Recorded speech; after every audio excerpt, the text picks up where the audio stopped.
Alchemy, a priesthood tale, narrated by James Zeal Thrones.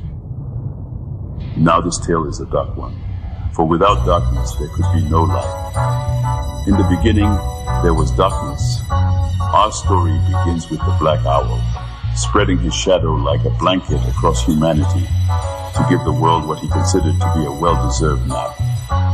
And this is his lullaby. Hey yo, his feathers dance in the breeze while his wings in the air flex. His talents drop bombs on the kings in the square hex. 97 degrees in the shade of a fair's necks. He swooped in like walking down invisible stair steps. The scared force once a sign of ink on their prayer checks. If not a guys that ain't never blinking the stare test. Nobody's home but the security drone that sent the footage to his brother who was linked to the where yes. Searching for the priesthood, they searching for him. In a loop that kept repeating like the words in the hymn. Found his name in the red text where angels compared bets. When watching the affairs of men who bang over shared breath. Private meetings with the scam pikers overtaking thought.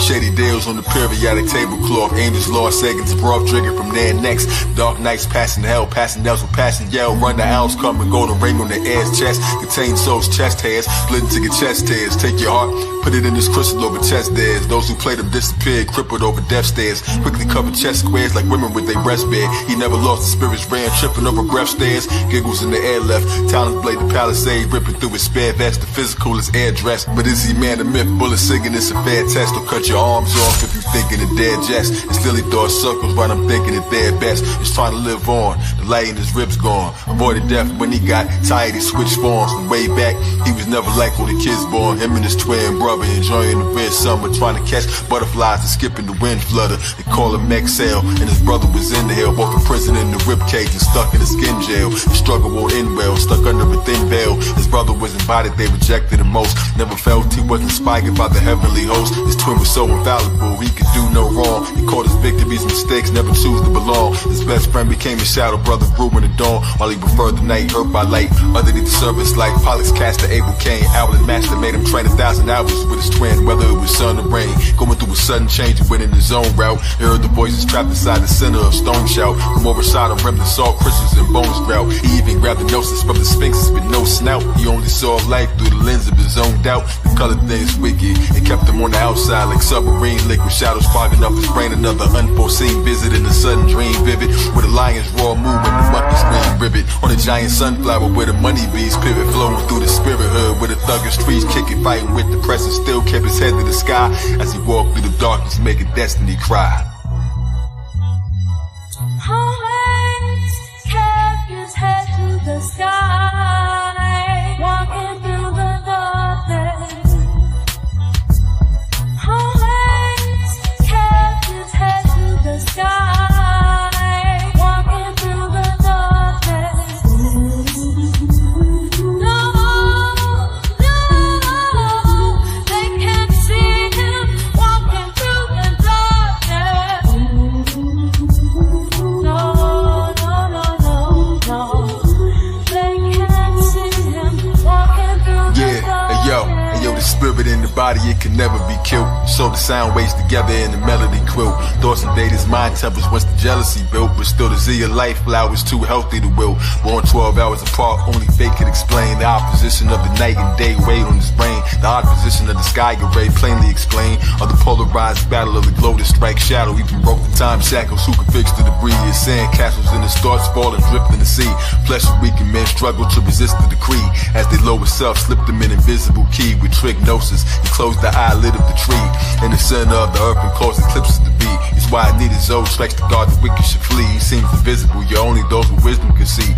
Underneath the shell, studying the energy chi. The dark forces in his chart made his enemies be. Cause he felt the world order may have been to his knee. While his brother was the light to put it into his spree. Once he left somewhere, the people thought ignorantly. Cause their fear became power, he would grip as they plea. He thought about it every morning when he'd sip of his tea. Met a wizard who he paid to do his bidding to feed. He could have his brother's kingdom, everything that he owns. Both inherit vast lands plus a place on the throne. One day they caught him in the desert far away from his home. Man, the owl damaged foul, he was sinking alone. Fought back right before they turned his wings into stone. Disappeared in whirling wind to escape as he roamed. When he came for his payment, he been nicked in the deal. So we made him an owl too, magic ripped through his shell. He vowed the world's nightmares, they would live to be real. Since the wounds on his spirit never lifted the heel. Pull it back, every fruit has a different appeal. found the night. Albert Pike and Shadow lived through them, though they end up in the ground of light. Crystals in the crown of light. Light from 1,000 missiles wasn't bringing down the night. These dark shadows, they were rolling his brain. Without day, he would rule and control the terrain. Could appear to be human, couple moments to change. When he ate the moonberries, he could hold it like frames for hours longer. Sound of water dripping made him insane. You turned rivers into desert lands where saying could rain. You stabbed him with the blade before the wizard in the shop ran. A magic hourglass, he making pieces of a mosque's plan. Dome tip from crusting time, crystal in the rock sand. Tom couldn't kill him with the pistol in the clock hands until his grain vanished, disappearing like the Olmecs. They made a statue for him in the wilderness of Molech. Another sacrifice, fresh meat on the stove. The Scan Tigers yearly feast at Bohemian Grove. Him and his brother separated at birth. His mother passed while giving birth to him. They blamed him at first that his brother was a gift, but he came as a curse. Abused by an artificial priest, raised by the church. Killed later by killer priest. All the angels dispersed, sent away by his father. He ain't know what to do. They reconnected in their teens first and nobody knew. Until the pieces form a picture clearly nobody drew. They still brothers though they paths ain't remain together. Meet each year one day at the temple, play chess and train together. Still sharp and still before text the symbols came together. Like drums playing made his bed in the sky. As he walked through the darkness, making destiny cry.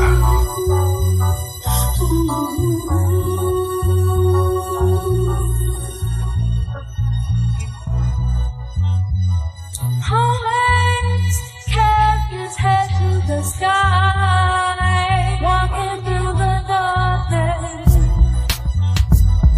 Always kept his head to the sky, walking through the darkness.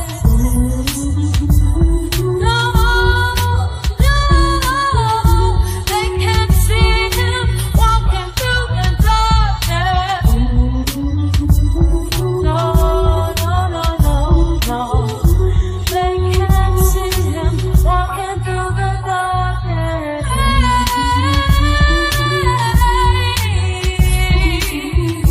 They can't see him walking through the darkness.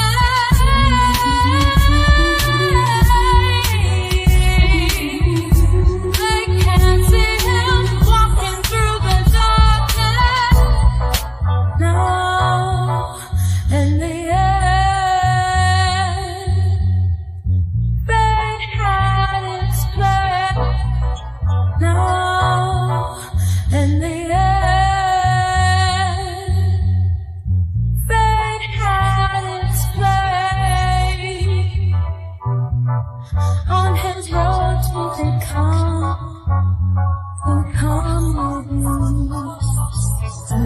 As the royal priesthood went from one portal to another, seeking to vanquish the shadow, the dark owl walked into the darkness, becoming one with the void, in search of Now that, my friends, is a priesthood tale for another day.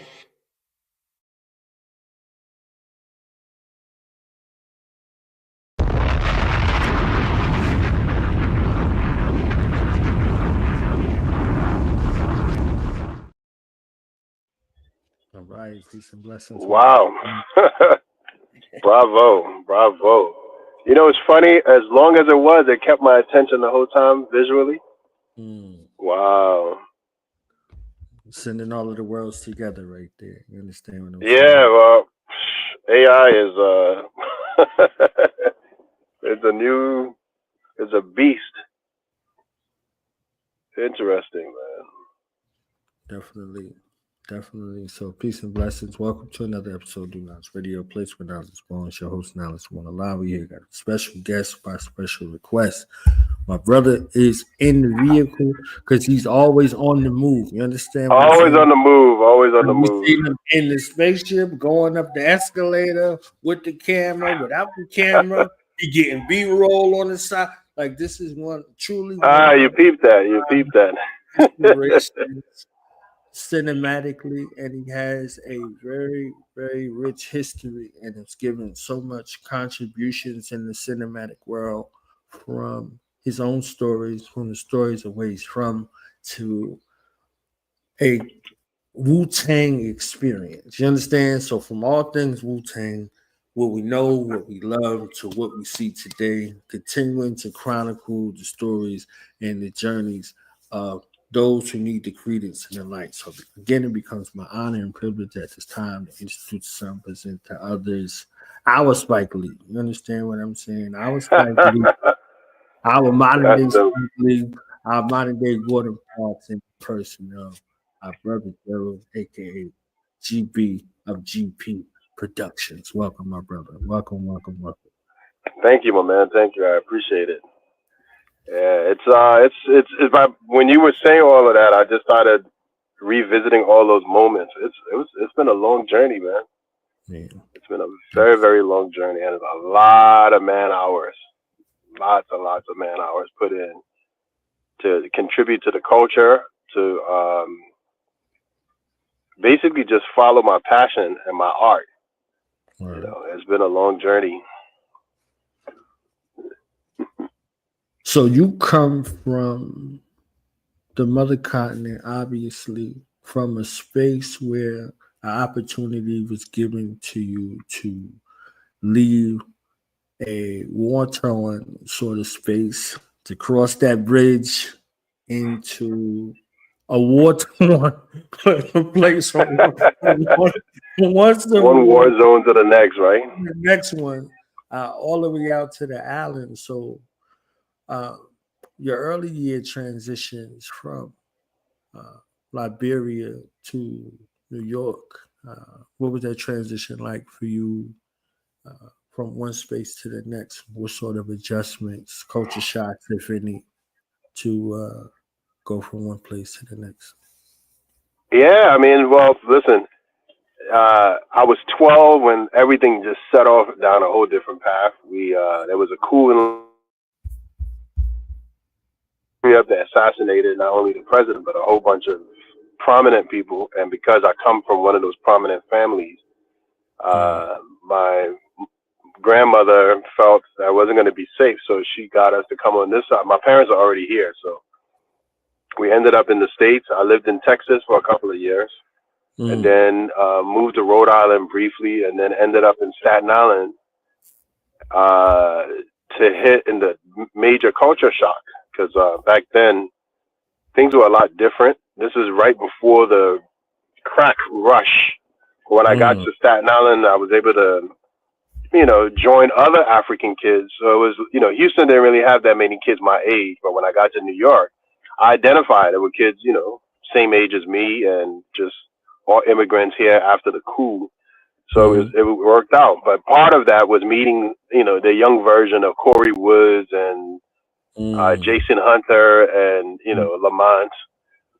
Power, all of us was in, junior high school together.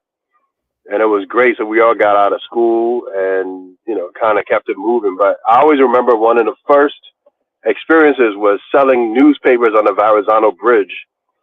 Back then, the young kids, that's how you made money. You go and sell newspapers on the Verrazano. And part of what I mentioned in my book was I saved up $120 from my money to buy me a graduation suit to graduate from 49. So, and I look really sharp in there. So there's a chapter in there that talks about that. But outside of that, it was good, catching up with people and, coming from a place where you have people washing your clothes and cleaning the house, and all of a sudden you're in America and you got to catch up. And, the one thing about the projects, almost everybody's on the same level. You understand? So everybody's going through the grind together. So it was interesting, going to free lunch and we didn't take buses. We had to walk to school, but then we did have some clashes because the cultural differences was there. So people didn't understand the African culture. But, eventually some people did, like when you watch my Killer Hill series, I got one whole episode called African Booty Scratchers that just talks about how integrated we were with everyone. Right. And it's kind of dope. Yeah, it's kind of dope. So initially, what was your spark to want to tell stories from a cinematic space? Because you definitely worked with some iconic folks very early on. And I want to give the Wu-Tang aspect its own credence, but you told stories leading up to or simultaneously. You see what I'm saying? So I wanted to Oh kind of yeah. chart. Okay. So my early kind of foray into that thing. I mean, when you're a kid, you're curious. When I was a kid in Liberia, I used to always looking back at the TV to see where the tiny people were, in there. And Right. believe it or not, that's like the earliest iteration is trying to figure out how does this thing work. Right. You understand? But then fast forward, coming to the United States, it took some time. I mean, but when I look back at it, I was like, oh, wow, here I am in Houston at age 12, and I had my first camera in hand. I had like a 110 camera taking pictures. And then when I got to Staten Island, I continued taking pictures. Back then, they had video stores, how do you call it, man? Like, you had to be video club. You pay like $35, I guess, for the year. And I got my money together, and I would do like mixtapes, but instead of music, I would do movies. So if you like karate movies, I put 3 on one tape. And that's basically how I was. I remember when my mother bought our first VCR. It was a Gold Star VCR. We bought it in the Bronx. And I used to use that to dub. I think I would go to somebody's house, bring the VCR there, and then dub it across. But that was the early stages of it. This is like, early, mid-'80s. Still didn't know what I was going to do. When I got out of high school, I ended up taking up communications in Manhattan. And I ended up, just getting my feet wet in that whole situation. So I got the summer, I think, of 1989, fall, I got a chance to work on a movie. Actually, no, let's fast go back. At the beginning of 1990, I worked on a movie called King of New York. Believe it or not, they came to. I didn't know what the hell I was doing. What No, the they people came. understand, like this is the lightest flex ever. He said, "I worked on this movie. Happened to be King of New York." Come on. Right. No, listen. They came to the school to get. They were shooting a club scene, and they were looking for extras. And I'm like, I don't want to just be an extra. I want to work on this. So the guy gave me the number. He's like, call this lady, and you're gonna get a chance to work on it. So this lady's name was Mary Kane. Mary Kane was the producer of King of New York. So I called her up. And me, I was this skinny 125-pound kid. So I got a chance to go and work for King of New York. The great thing about that is Larry Fishburne, Wesley Snipes, Giancarlo Esposito, they all worked on that movie, believe it or not. And I was one of the only black guys working as part of the crew. But I had no idea how to work on a movie or whatnot. So most of the time, they would just send me back and forth to the set to drop stuff off. They'll have me pick up things, just running around. And, so I would bring stuff to Larry Fishburne, or I'll go on set, and then I was having a conversation with him at the time. And then, Giancarlo Esposito, who's like he played Gus on Breaking Bad. He was like, yeah, young man, if you're really serious about doing this, I'm going to give you a number to a guy. Once you call him, Spike Lee's getting ready to do his next movie. So I got the phone call, and I got the call, and I called a guy named Monty Ross. He was like, come on down. So that summer, I think August, they started working on Jungle Fever. I went and worked on that too. And when I got on that one, I was working in the props department. And in the props department, I was one of the only young interns that was on set damn near every scene of the movie. You understand? So I was working close with my mentor, Kevin Latson, and we ended up just, that was a great experience because I got a chance to meet some of the best black filmmakers coming from all over the world. Dudes from South Africa, a lot of people from Howard University, NYU students, they all came down to work on Jungle Fever. And I had to go back. I was like, okay, I got to go back with a whole different game plan. Here, Spike Lee has all his team. I got to start creating my team.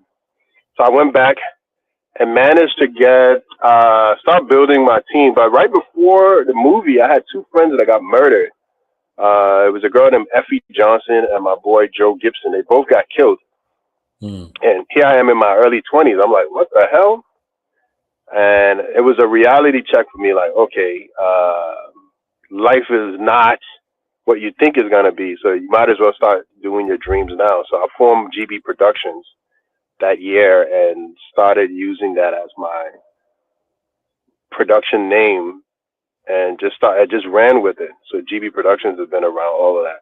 I couldn't use the letter G and B because there was a Jamaican guy in Brooklyn that had GB Productions that he used to do parties, and because I did parties too, so I had to separate it by GEEBEE, and then that just stuck. And fast forward a couple of years later, I got in my first camcorder and I started filming videos in the neighborhood, just practicing and stuff, just documenting it. So I've been documenting that neighborhood since '89 on video. '89, I got my first camcorder and I was filming everything, just kids in the neighborhood, and some of the kids look at the footage and say, wow, you captured me when I was 2 years old, you know? And it has been crazy. So fast forward a few years later, I had done a video for UMCs. We was messing around and did a video for a couple of the up-and-coming artists on Staten Island, and word got out to Wu-Tang that, you know, I had done projects with them.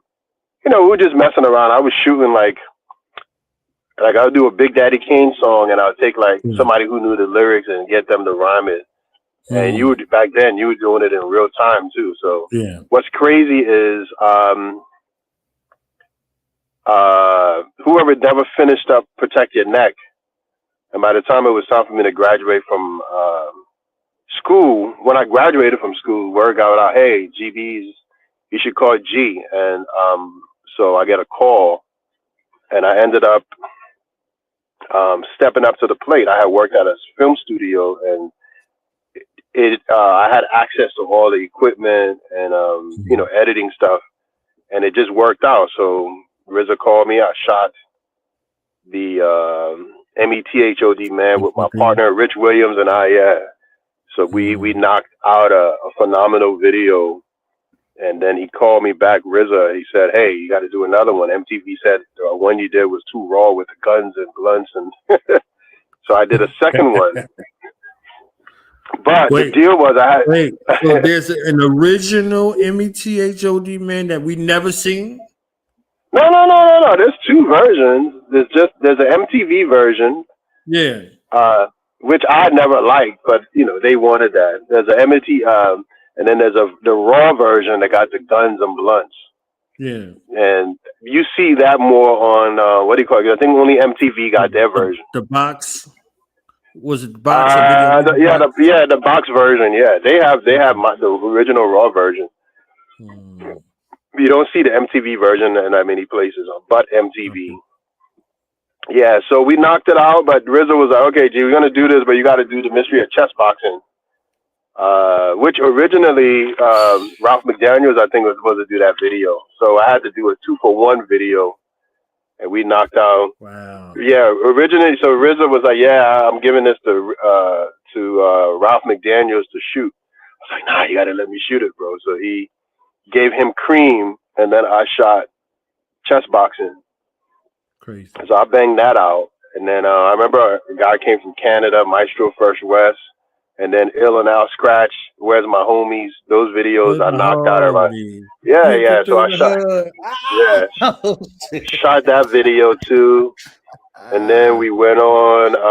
So we had like a nice little producing directing team. My partner went and did a Mad Lion video. He did a 9 video. No. Shoot to Kill. Shoot to Kill every day. Yeah. Shoot to Kill Soundboy. So we did that. I did like a promo for R.A. the Rugged Man. There was a lot of little things back then. We were just, you know, getting our feet wet, doing a whole bunch of stuff. We did Ill Breed Militia on Staten Island. Then I got called to do a video in Miami. I shot a video for what is it called? Well, I didn't shoot. I produced a video for a friend of mine, Zodiac Fish Grease, is doing Trina and not Trina, but what's the guy's name? Trick Daddy. I produced it, and I got familiar with the whole down south, and it was kind of cool. And then it just snowballed from there. I did Heather B. I did Black on Black Crime in Staten Island. I did another one called GP Connect. You know, we're shooting a lot of videos. And then I remember going to Philly. I shot a video for a guy named Camouflage. You know, back then we shot on film, so it was a different. So you had to know how to utilize the film process. Now you can shoot stuff on your phone, and 5 hours later it's on YouTube. Back then it was a process. You had to shoot, send the film to the lab, and really just get everything ready. But and we were limited. I remember, you know, some of those editing things you had to do cuts only. You couldn't even do a cross dissolve. Now dudes just throw all the effects on there, you know. But another interesting thing was I was shooting a TV show called The New York Party Scene. And we shot 17 episodes, believe it or not. But each episode was like an epic journey, and it ended up being a thing where we were traveling to different places to bring back hip hop. One of my notable episodes was Wu-Tang. We did. I had my hand over my heart. I always wondered who did that footage. When I sing Lefty in the joint, they gonna bug out when they see me. You know, so I'm looking at the footage like, oh my goodness. And you know, you see stuff when you see it. So when I seen your name, I said, of course. You understand what I'm saying? So it's like, all right, of course. You know what I mean? So we shot a dope interview with Craig Mack. We covered Notorious B.I.G.'s Platinum Party. There's a scene in the Notorious movie. They got that straight from my footage. Because I had shot him sitting on that throne when he got his plaque. I also did when Death Row came to New York for the Murder Was the Case premiere. It was a lot of stuff, man. And you know, believe it or not, I wish I knew what I knew now. I would have shot more of that footage.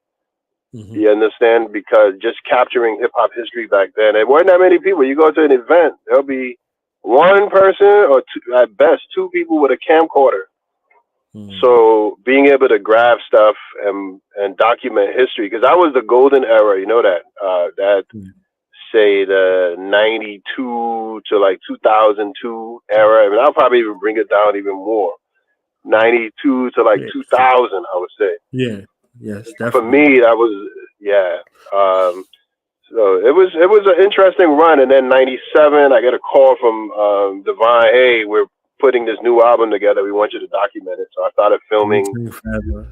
There you go. Got that. And then it eventually became my first Wu-Tang documentary that I did for BET. Story of the Wu-Tang Clan. So I captured it, and over the course of years, you know, and then a lot of the footage became the It's Yours music video. Yes. I was shooting that as well. I was like, because Dirty going up the escalator, and then, you know, you see the footage. You see Hawaii, the crowd, and what it meant, and all that. I was like, man, yeah. One of the things that, because I used to shoot the TV show, I mean, it was public access back then. I built a good reputation of capturing, you know, those moments. You understand? Because we prided ourselves, me and Lefty, on doing like a lot of montages, so we had to get a lot of B-rolls and capture the moments to put it in between there. So by the time it went to Wu-Tang Forever, you know, I got all, like, they didn't even know, because they was like, hey, just get us some music video performances and we'll bring it and tie it in with the, but I did so many behind the scenes, stuff that I didn't even remember that I shot. And recently they used all of that footage again for of Mics and Men. They used more footage than I did. Believe it or not. So you know? That's your footage of Mics and Men. Well, there's a lot of footage. They use about 19 minutes of my footage in that documentary. That's the most footage I've ever archived to another documentary, but they use a lot of it. You know, a part of, you know, remember the New York Party Scene episode was me going in the studio with them. So RZA and them, come up, G. So I came and hung out with them. And I captured like the most amazing footage of them in the studio right before everything, you know, just blew. And I covered their record release party and then one of their first tours when they went to Providence. So I was able to capture all the right moments, moving along. And I think it worked out. You know, What are your thoughts on the Wu-Tang American saga? From it is whatever amazing. The only vantage thing point is, that you have, right? Yeah. you know, I think that they captured some stuff I didn't even realize because I joined them when the momentum was already picking up. They had already recorded most of the music, but because I was from Staten Island, I knew a lot of the backstory between, you know, little things. And, you know, just so you know, most of the stuff is fictionalized too. So Mhm. if you're going to watch it, I had to train myself to watch it from a audience perspective and not from the actual things, because some things got moved around, some characters got composited, and so on and so forth. But it's good if you go in it with that mind frame. It's amazing, and I think that's what makes it work. I like season 1, and that was my favorite because it just gave so much backstory, you know. But the people who knows, that didn't happen that way, you know. Yeah, I had to do. But I I had know to do they, it the same way. Like I had to turn a yeah, whole bunch of my Wu-Tang IQ down. Like, all right, let me just watch the show. yeah. No, it's entertaining. It's entertaining. What was crazy was, you know, just being able to see how a lot of the stuff that I had footage-wise, they used that for reference. You understand? They were able to get wardrobe, and because I was there, you know what I'm saying? Be able to capture those moments, and I think that's what makes it. What do you call it? It's interesting though, because I was never depicted. Somebody else was depicted as me in the thing, you know, filming the stuff, which was interesting. But it is what it is. Your relationship with I seen your relationship with Lefty. Your relationship with the Gano Grills. How far back does that go? Oh my goodness! I remember first meeting Gano. I didn't meet him, but I knew of him when like my first week of high school. It's been like '84. You know, on the bus, and there was a big fight on the bus. I'm like, damn, who's this dude getting into a fight with these guys? But so we go way back, and then we just had this trajectory where we all had the same path of getting involved in film production. You know, I didn't know he was going to be an actor, but he ended up getting down that path. So we got a chance to work together. And Hassan Weebay, he reminded me recently, he was like, you know, the first time I ever used them on film was for the Black on Black Crime video. It was Weebay, Gano, and Shaheem I used for the storyline. Yes. And the two shooters in the beginning of the video was Gano and what do you call it? Hold on. I'm doing an interview. What's happening? Yeah, it's downstairs by my desk. Yeah. Yeah, so we ended up you know, kind of like just doing the project together. So he reminded me, he said, you know, you gave me my first music video gig, and that was it. So Gano got a lot of airtime because he played the victim. And the guys, if you look at the Black on Black Crime video, the two shooters was Hassan and Shaheem. You know, so you just see them running away. But then I used him on 2 more videos for Killer Army. So I think I used Hassan for 3 videos.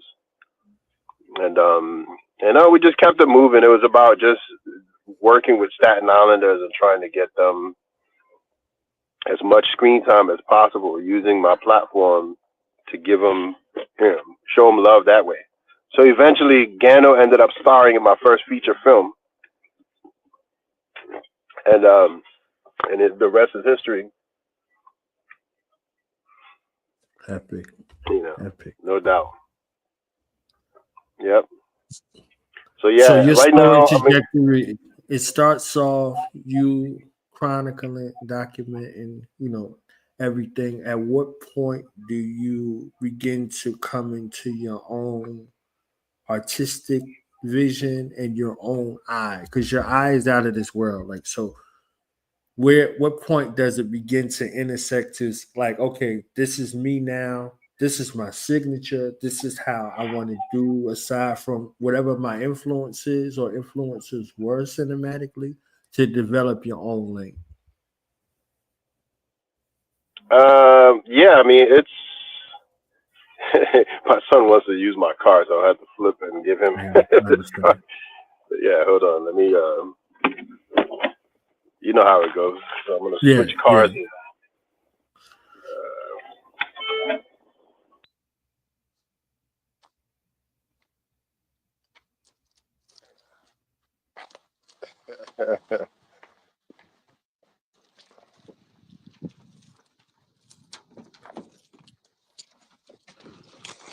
All right.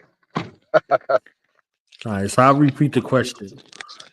At what point do you Yeah, hold on develop one second. your okay, okay. What was that? Yeah. So at what point in your cinematic journey do you like harness your own signature where it's like, okay, that's me, that's my signature, this is my It identity was devoid of definitely developed. I think over Mhm. time I ended up let me turn this car on. Yeah, over time it developed. There are certain things that we tried out that was my from that original Method Man video, you know, the Mhm. use of slow motion, the use of really good angles and bringing the ruggedness was developed from that video, and then I just carried it. But you know, it's funny. I had a camera guy, right? This dude was the lamest guy because he didn't know how to move the camera around. Mhm. And after we were shooting the METHOD Man video, and the few shots that I saw was boring. So I took the camera from him because he was scared to get on the crane and shoot Method Man and Lounger. So I got up there and pretty much just shot the rest of the video. You Mhm. know, so you know, yeah, I just shot it because you know, film was tricky because I went to school for video. I didn't have um what do you call it, skills, but it actually worked out. You know, it worked out. So I just built the confidence and started shooting video. Mhm. Well, the world thanks you, the hip hop world thanks you because Method Man was a game changer, you know, for many of us. And I think it kind of set and spawned like an alley oop. You know, you so November is so significant. You know, I almost call it Woovember because so many albums were released. You know, in November, from Protect Your Neck to Jizz's album to Meph's album. You know what I'm saying? Like so many albums were there iconically released in November. Uh, the W was released also in November.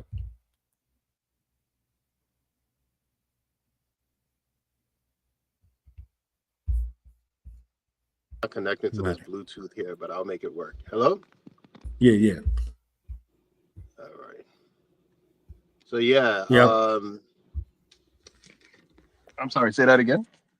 No, I was basically talking about switching. Uh, I said so many albums came out in November from Wu-Tang. You see what I'm saying? You look at Jizz's first album, you look at so many albums uh, coming out in November. You know, I almost call it Mhm. Woovember instead of November. And That's nice. you know, your projects were kind of succinctly released Yeah, I around just the same realized that time. we screened, yeah, November 9th is Wu-Tang Day, Right. and that's when the album got released.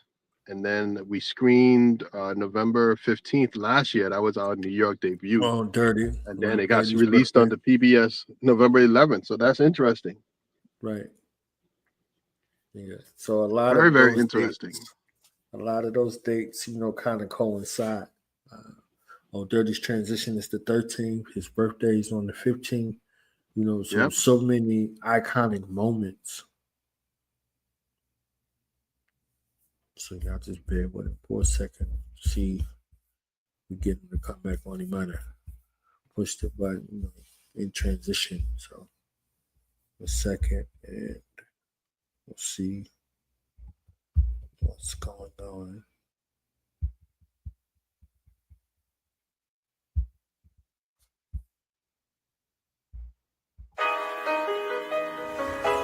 hater. Brother's letter.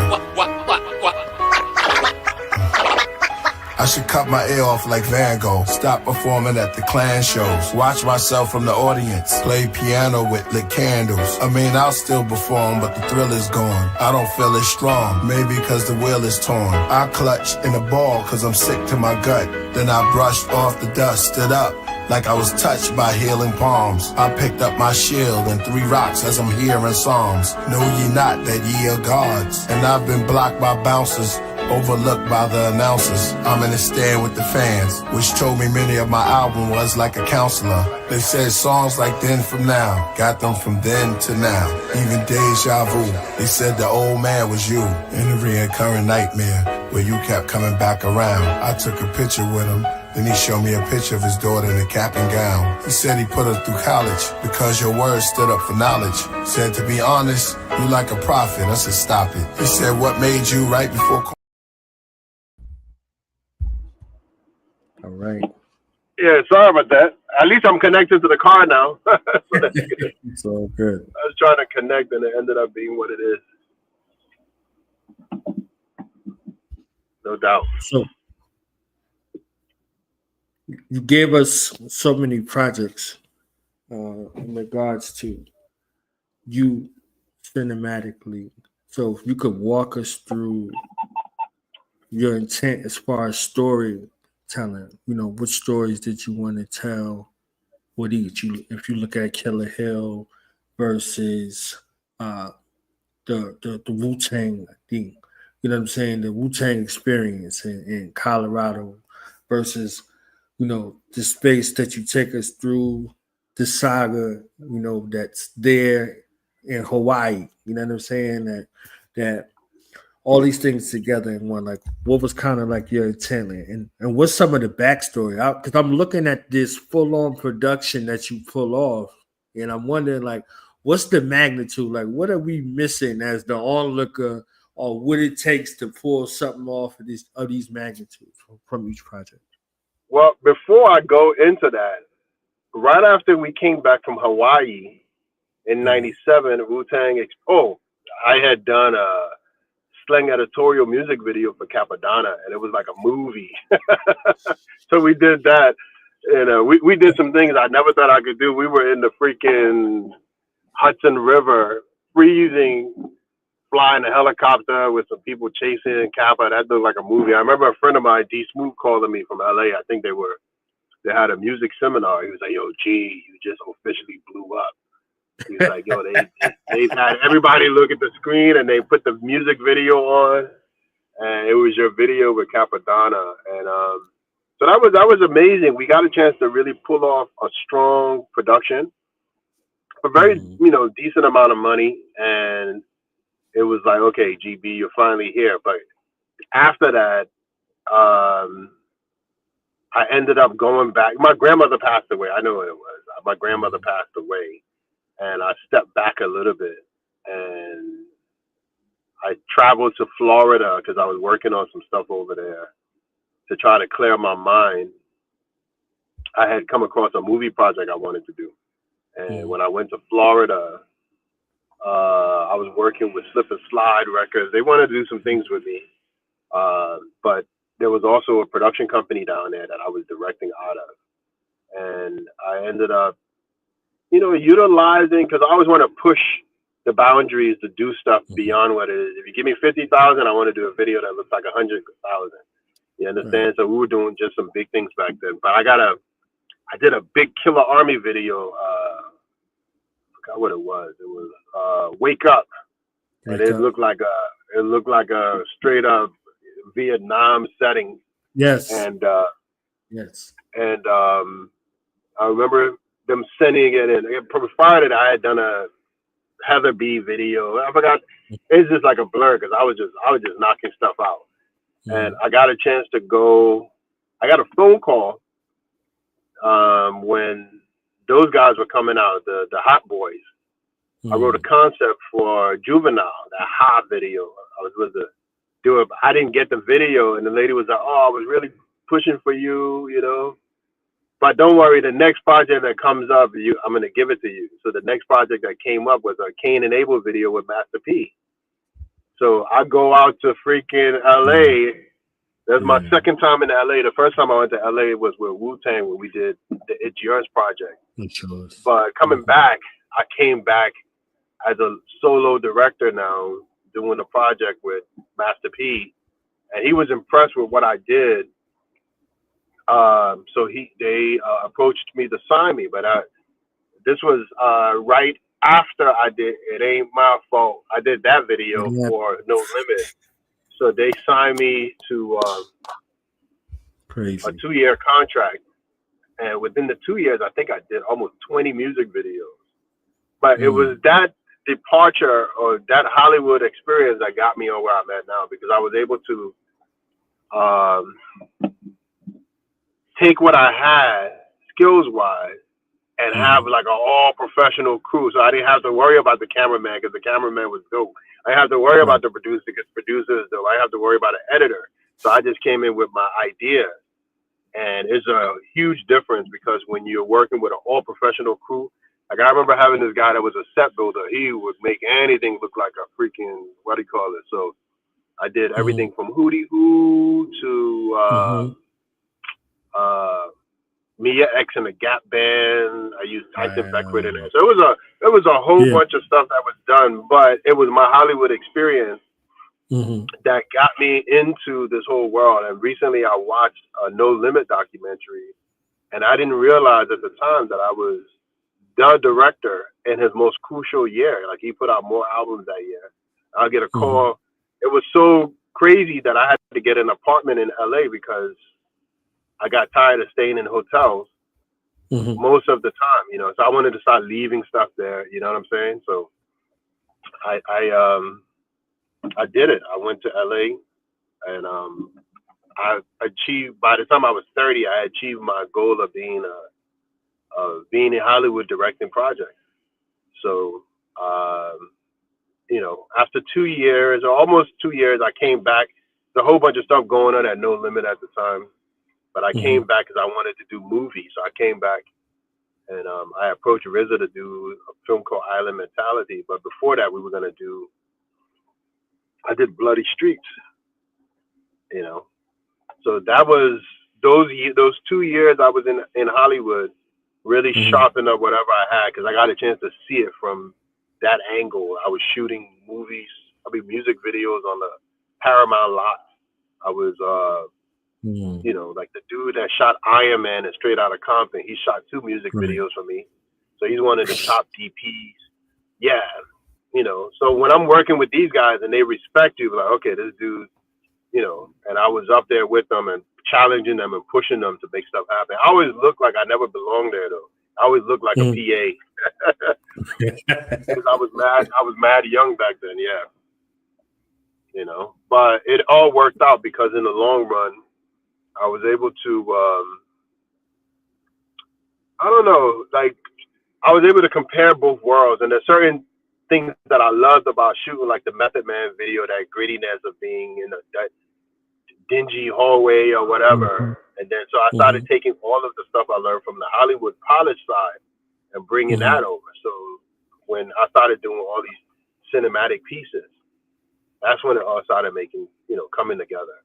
And when time went on, there was this sense of, how can I say? It was like just being able to see it from both sides. I didn't care too much for Hollywood per se, because New York was where I was from. There was a grittiness. You can point the camera anywhere in New York and it looks interesting. You understand? That's the one thing I did like. You can go outside. There's so many, you know, just for the backdrops, Brooklyn Bridge, you know, project, back of the project building. All those places look so dope on film. Hollywood was not like that. It's almost like Atlanta too. Atlanta got too many nice houses and trees. That's all you got. It doesn't have character. That's where I'm at now. So, you know.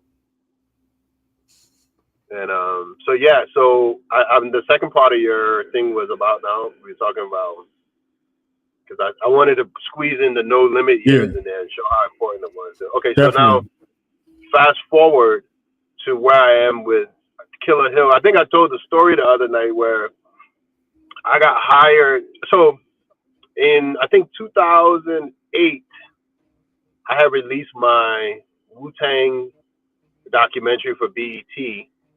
Mhm. And I got inspired to do it because I had all the footage compiled. But when Old Dirty died, I had come to New York to film his release. So I came to New York when they were having a dinner for him, and it was like a nice Mhm. thing. And I included that in my story. They had MTV or VH1 was filming at the same time, but we came back with two different stories from that same event. And I was able to tell a human story about a guy who was just trying to Larger find than his way life. back. Yeah. So it worked out very well for me because after that, I ran into F. Gary Gray at the airport one day. And he asked me, I was like, yeah, I just finished doing a Wu-Tang documentary and I just dropped it off at BET. I was dropping off the hard drives, believe it or not. And he was like, so what's next for you? I said, well, truthfully, I'd like to do a biopic because I had just seen the Notorious B.I.G. trailer. I was like, yo, it's about to be on with the hip hop biopics. So I pitched the idea for ODB biopic, and he was fascinated. He was like, yo, I'll produce it. But as time went on, there was an issue with the estate. So I fell back and just let the estate deal with them, but it never worked out. But because I told him there was going to be hip hop biopics coming up, boom, Straight Outta Compton comes out a few years later. And I'm almost guaranteed that I inspired him to look into that whole situation because he did a damn good job. And it just ended up one of my camera guys was the one who shot that project too for him. I was watching your footage on DVD while my son was being born. One of my sons, my younger son, not my youngest son, my youngest son. I was stationed in Germany at the time, and we were in Germany at the hospital. You know what I'm saying? Like in the hospital, in the little private room, I had my little DVD player, the little flip up joint, and they with me through the war zones and all that. So I'm watching your footage on DVD. You know what I'm saying? I'm watching your footage on DVD, and my wife goes into labor at the time. So, wow. Yeah. So the first sights and sounds of, my son Jahiram coming into the world is the Wu-Tang. You know what I'm saying? Your footage. So that's amazing. Yeah. Thank you very much, man. Listen, it's a lot of work. So I was going to tell you the story of how Killer Hill came to be because around 2008, I noticed film was going to be phased out. Video was taking over, so the early kind of HD footage started coming around where the quality was a little bit better than your usual mini DV or VHS quality. And I was like, wow, early YouTube game changer. Yeah, early YouTube and a resurgence of real hip hop again. Like So once all of that changed, I was like, okay, I think this is going to be a new transition. So, but it was a low period because either had to afford like you're giving up film now, and the budgets just dropped, and I had to retrain myself to, just survive in a good way. And it actually worked out. So I just either you're gonna abandon the craft and go do something else, or you're gonna, you know what I'm saying? So I just use that time to sharpen up skills and go back and get involved in Final Cut and all these other programs to get the skills up. But in Atlanta, there's so many dope people here, and it's very competitive. But I couldn't go back to New York because after 9/11, I had done my first movie, Bloody Streetz, and just going through that whole process, I said to myself, you know what, I'm gonna just keep it moving, and that's what I did. So hopefully, So, you know, I just started stacking up projects and thing. And I always thought, okay, those projects, but not knowing they're all coming to true fruition now. So when you look at A Killer Hill, Right. I got hired to do a music video. It was a low budget music video, like a $5,000 music video. But the people got it confused and thought it was $500. I'm like, how am I going to charge you $500 for a music video, and the flight that you bought for me cost more than $500? So I booked a ticket to be in New York for 30 days. I was going to shoot the video, edit it there, and then come back. Right. So they never had my payment for me. They canceled the video, but I had the ticket. So I was like, I got my equipment while I'm here. Let me shoot something else. So I shot, within the 30 days, I shot the original Killer Hill. I interviewed a lot of people who told the stories. And when I came back, I did some reenactments in Atlanta. I just got it tight. So between, I don't know, maybe like a May, June, and we premiered it October 2009 at the Snug Harbor. We had a packed house. People were crying. And it was just kind of like bringing back an energy similar to what you saw in New York the other day. Yeah. Because I played, revisited Killer Hill and did it as a docu-series and broke it up into parts. And this time 10 part, right? It was 13 now, believe it or not. Wow. Yeah, I broke it up into pacing it, you know what I'm saying? So, and rather than let time dictate how I put an episode together, I let the story dictate the time. So there's an episode that's 19 minutes long. There's an episode that's 36 minutes long. So it's between 19 and 36 minutes. Some of them, you know what I'm saying? But most of them are, I know one episode is 27 minutes. Another one is 30 minutes. But I let it flow. And right when I feel that I'm starting to lose you, boom, I end it. So we have 13 episodes, and the feedback that we got was pretty strong, man, because people really gravitated to the project. I felt like, yeah, they felt it, they felt it. And I had a thing where we screened in Atlanta here, and there was a couple that traveled all the way from Ohio to come to the screening, and the lady turned to me and she was like, yo, I lost 4 family members of 4 of my brothers and 1 nephew, 3 brothers and 1 nephew, if I'm not mistaken, within the last few years. And this really hit home because I felt, like it hit for them, you understand? So it actually worked out. So we didn't know it was people away from Staten Island were going to understand, but it's a cautionary tale. The crack epidemic affected neighborhoods all over this country. You understand? I heard that Atlanta had their own version of Killer Hill and all the different neighborhoods, going all the way back to Louisiana, because I had done something for a guy named Silky Slim. And to find out during that time, they had their own version of the Killer Hill crack epidemic where people turned against each other. And all these people got murdered. You understand? Right. Yeah. These things happen everywhere. The Ghetto Boy said the world is a ghetto.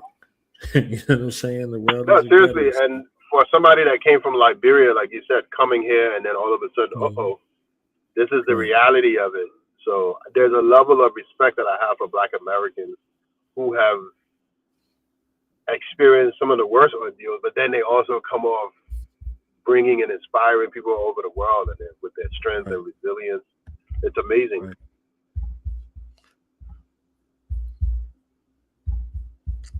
So my hip hop question before we get into the Wu-Tang universe, because that's a universe all to itself. Of course. Well, before the hip hop question, the writing,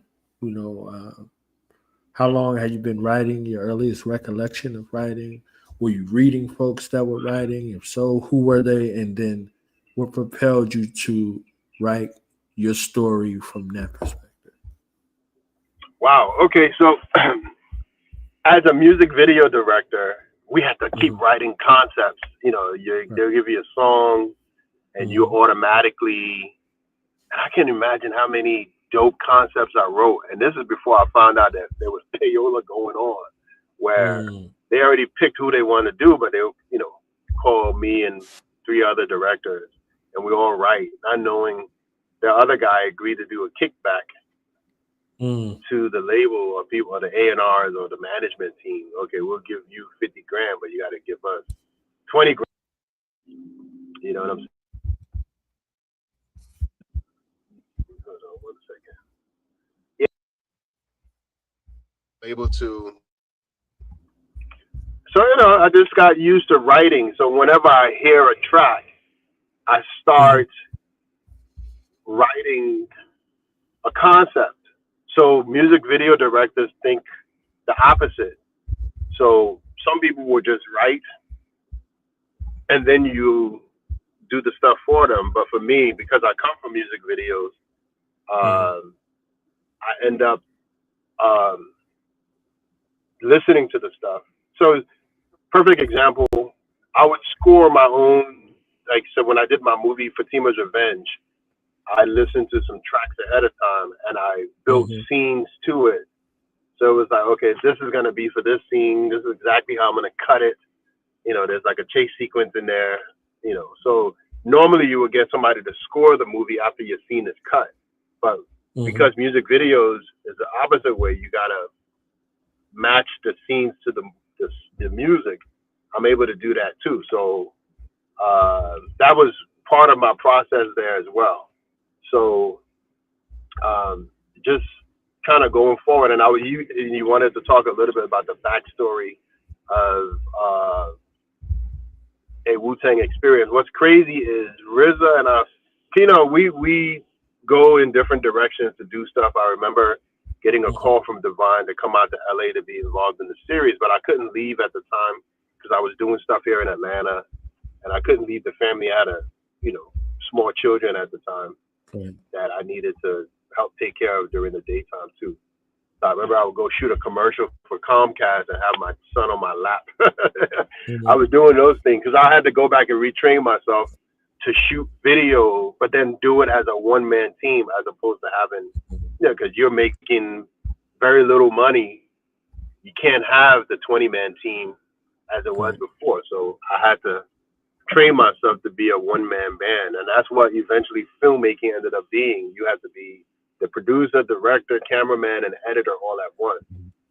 Once everything shifted, because those record labels started cutting budgets down. Like I remember people, oh my goodness, I got $10,000 to do the video. I'm like, 10,000? That's nothing. You know what I'm saying? But believe it or not, these new directors, that's what they do. So the music record industry was taking advantage of the new guys. I saw a pattern. And then I also learned that overseas, directors were getting paid royalties, which makes sense because you're creating, something like a Hype Williams created hundreds of music videos. Meaning that's half of your life's work in doing that, but then you don't get no residual income from that. You know what I'm saying? He was shooting all of these projects but in Europe, directors get a percentage or whatever. So we got taken advantage of, and I noticed here, they would just bring the next set of guys who were willing to do it much cheaper. And that's one thing I learned in Atlanta here. If you're charging $10,000 for a project, somebody would come and do it for $2,000. You know what I'm saying? So I call that the bottom feeder mentality. But the good thing is that, just sharpening the skills just enough to really know how to do it from the low end and on the high end. So when I got a call from RZA to do some work, he hired me to shoot some videos for YDB. I shot that, and I shot another video for Weather Park. But I think I was finishing up YDB, and then I ended up getting called to do the Red Rocks thing. And it was like, yeah, we got, we did a show in Sydney, Australia. We had another production company that was filming it, but they were trying to get us for more money than we wanted to. So what can you do for us, G? I looked at it. I was like, I can make it work. So I started pulling together my team. I pulled together my original camera guy that went with me to Hawaii to start putting things together. He called me back and said, listen, I found a local crew down there that normally shoots all these events at Red Rock. And it was they were called Condor something, but they were dope. So boom, we got them locked in. And then I assembled a small crew from Georgia. We all went out there, and the rest is history. I mean, when I got there, it was interesting because I know they wanted to do just to film the concert, but I was like, while we're here, we might as well get interviews from these people if it turns into something later on. So after filming like the first day, I called Rizzo. I was like, listen, what if we present the story this way, because it could be a disaster tonight, but if it comes off, at least we have that in the can where we built up the story. And so he pulled it off, and it ended up being a historic night. But I had that captured, and that's basically what a Wu-Tang experience is. And once we got back, I had all this other footage. I said, now it's time to get your interview. We added to it. My original wish list was like to get all the big time Hollywood friends like Leonardo DiCaprio and Tarantino, all those guys who respect RZA from that level. But everybody's schedule was off, and he was like, nah, G, let's just keep it the way it is. So I said, okay, then I'll just let you be the one to speak to the audience. And I thought he did a great job explaining his journey and really just capturing where he was as an artist. And that's kind of what it is, because sometimes you want to. I already knew that the performances was phenomenal, and we shot it in a way I don't think any hip hop concert ever been shot that way before. And I felt like I was in the audience, in the crowd. You know what I'm saying? Yes. And on the stage, and behind the scenes, and in the gym with Meth. You know what I'm saying? Doing the joint, like all of the things. YDB coming out with the head harness and the boxing glove. Like I'm at the edge of my seat watching everything unfold. You know what I'm saying? The conductor, I'm there with him so it's so many sights and sounds that enthrall your sensory perceptions from every level. It's so much there. He's like, all right, so what's your favorite Wu-Tang verse? Oh, what's your favorite verse on Triumph? When the young man starts doing As the World Turns, you understand what I'm saying? I'm like, yeah, I'm going. So it's moments where there's nostalgia. There's so many of all of the worlds that come together from the that's my favorite sequence in there and then through everybody's generations. You see what I'm saying? There are generations there. There's cross racial lines. There's people from all over the world. Everybody there to give you a snapshot of if you blinked and looked at what hip hop is, and then you say, okay, this is how important Wu-Tang is to hip hop. Just to say, how can hip hop be dead and Wu-Tang is forever? You know what I'm saying? So it's like putting all of that iconic thing together. I was like, it was an experience, definitely.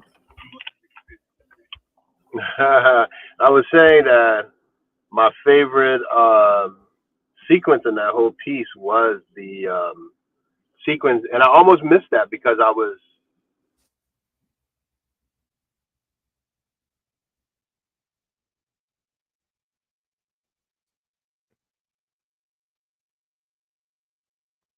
so I ran outside and interacted with them for like 20 minutes. So I was able to get all of that stuff in like 20 minutes, but it worked out because the fans, that's who, that's my favorite sequence in the whole thing, because I was able to interact with them in a way where they gave you the mindset. And I think some of those people will forever be grateful because they're like, wow, you made it into the movie. You understand? Right. So yeah, that's my favorite. Yeah. People, when the guy was talking about his father, it was a game changer because, there were a lot of broken homes, right? A lot of broken homes, and hip hop kind of father figured a lot of people. You see what I'm saying? Right. So you have that dynamic, and then you have the dynamic to where it reaches the world, and across the world, you have people who don't speak English, but they know every rap record. You know what I'm saying? Like, they don't speak English. English is not their first language, and you hear all of their stories and connections with every single word of the English that's in the rap record. You know what I'm saying? So it's like it's so many little spaces where it was nostalgic, especially after being overseas and seeing how hip hop lives overseas, and music just as a whole lives, in a lot of these places.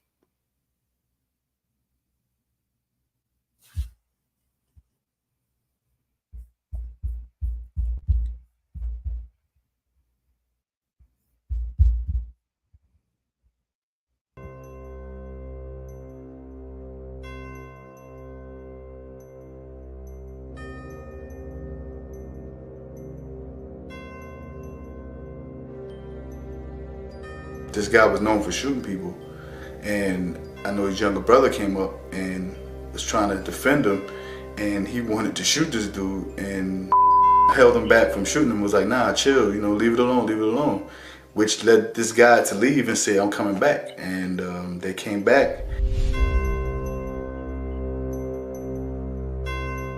The people he supposedly came back looking for weren't even there, when this happened. It was just random dudes outside, who had nothing to do with it. Mind you, your poppy, you come up on the scene, you don't know what just happened.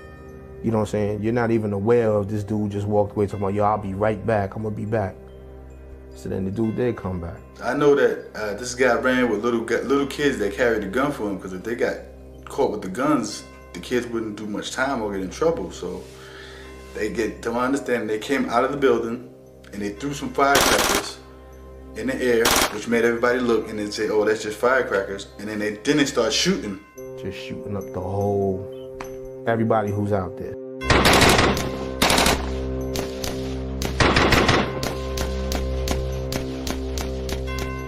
I was looking at a cowboy picture. I love my cowboys. And it was some shooting. And I'm thinking it's the television. And I just happen to look like this. And I see everybody running. Okay, now I disconnected the television with real life now, okay? And I saw this boy fall right on his face. We ran down there and we turned the boy around and saw the bullet holes, and I just got to see when his eyes went up in his head. He was about, 16? He was laying on his back like, somebody just please tell my mother. Somebody just please tell my mother. Somebody just please tell my mother,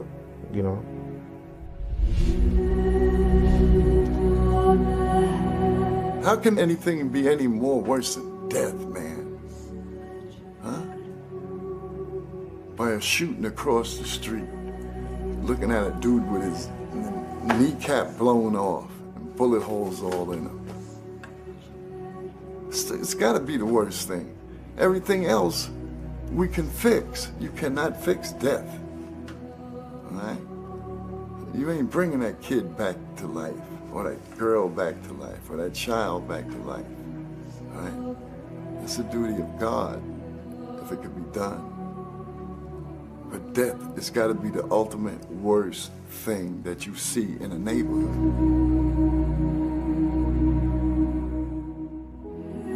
Poppy was laid to rest next to his older brother Each at the Silver Lake Cemetery in Staten Island, New York.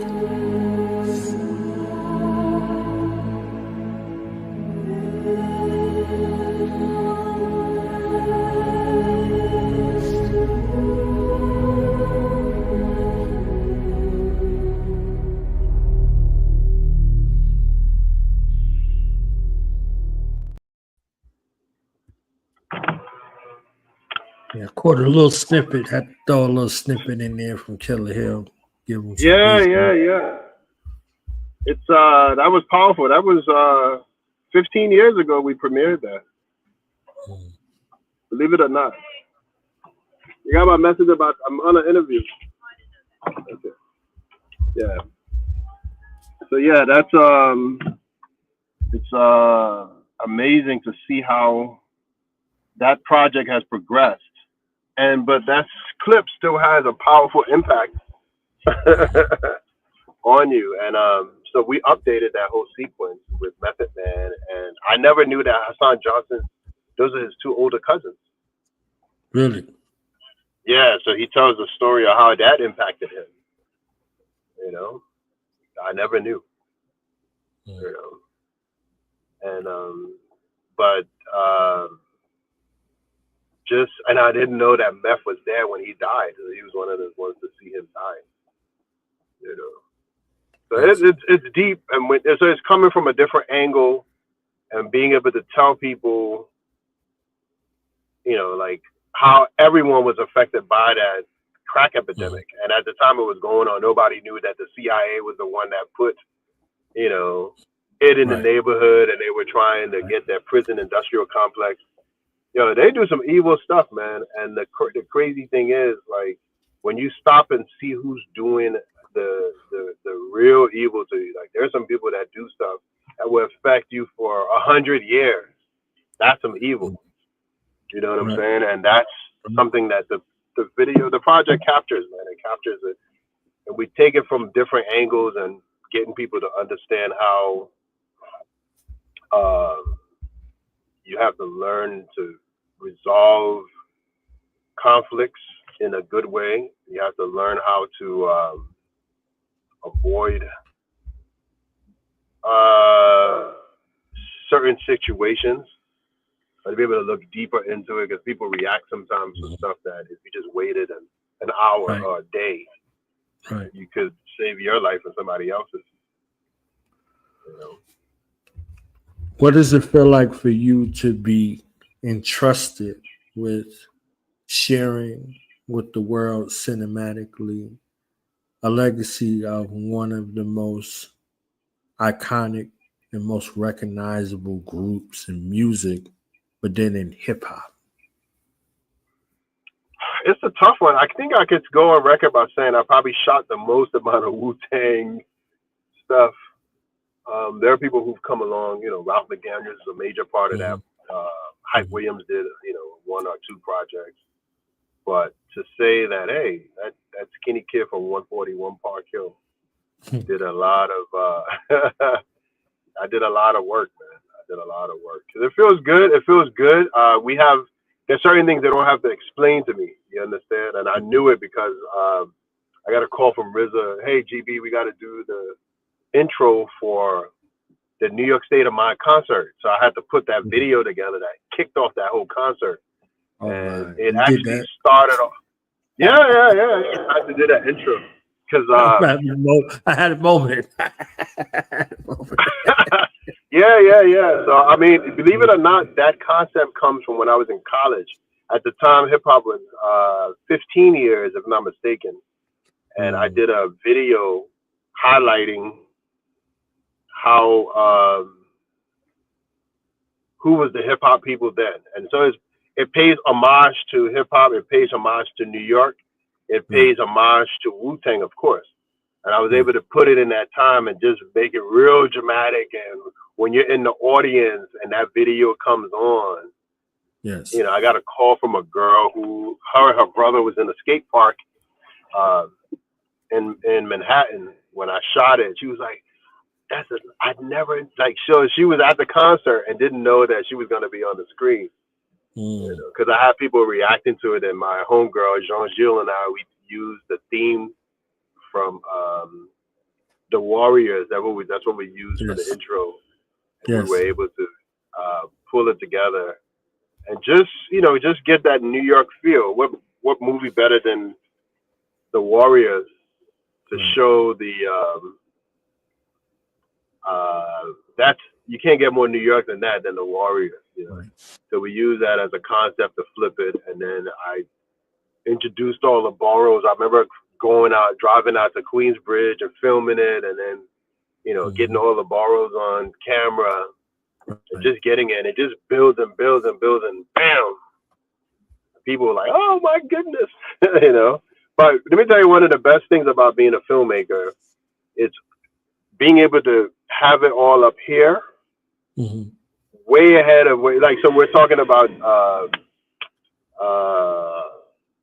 a Wu-Tang experience, but sitting in the lab with my team for months and months, crafting it, and say, okay, you know, even up until I did the screening in New York, I went in and, all right, this is a little bit too long. So I chopped off like 2 minutes of a performance just to make it flow even better. So the version that's screening now, not the PBS version is still an hour and 27 minutes. But my version is an hour and 25 minutes because I felt it's a little bit too long. Let me just cut it, you know. But So I think that one of the subsequent episodes. Oh, pardon me. I would till you finish. no. So that was it. So for me, it's always a work in progress. I'm always tightening things up and making sure that by the time the general audience, general public gets it, there's this level of just being able to, you know, just tell it the way I want to tell it. You know. How do you divorce yourself from something that you want to keep versus is it necessary?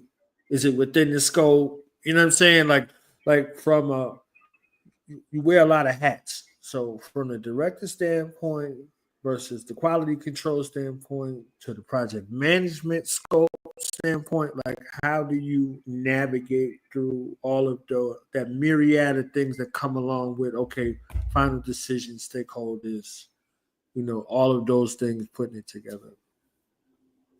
Well, being a producer or a director, you're at the top of all of that, but you have to be able to shift from one to the other, and the people who are able to do that best, you know. So if I'm working and I'm looking at an edit, I don't like that edit. I'm gonna go back and change it. I can do it. I don't have to convince anybody. Or if I'm looking at the cut, I'm like, you know what? It would be dope if I got a drone shot. I'll just grab my drone and go shoot a drone shot. You understand? So I'm able to play so many parts now, and it goes back to what we're talking about. I had to retrain myself to do all these different positions. It's the same thing. So if you have ways of just being able to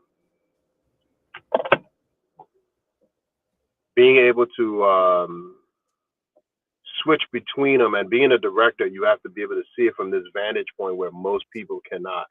Some people, I remember, you know, doing a mix of my first feature film, and the sound effects guy was a different team and the music guy. So whoever's mixing the music will always push it up just a little louder. And you go to the next guy, the sound effects guy, he put a sound design. They were doing this back and forth. And so it depends on where you're coming from. But for me, I have to sit back and from an audience perspective and say, okay, you know what?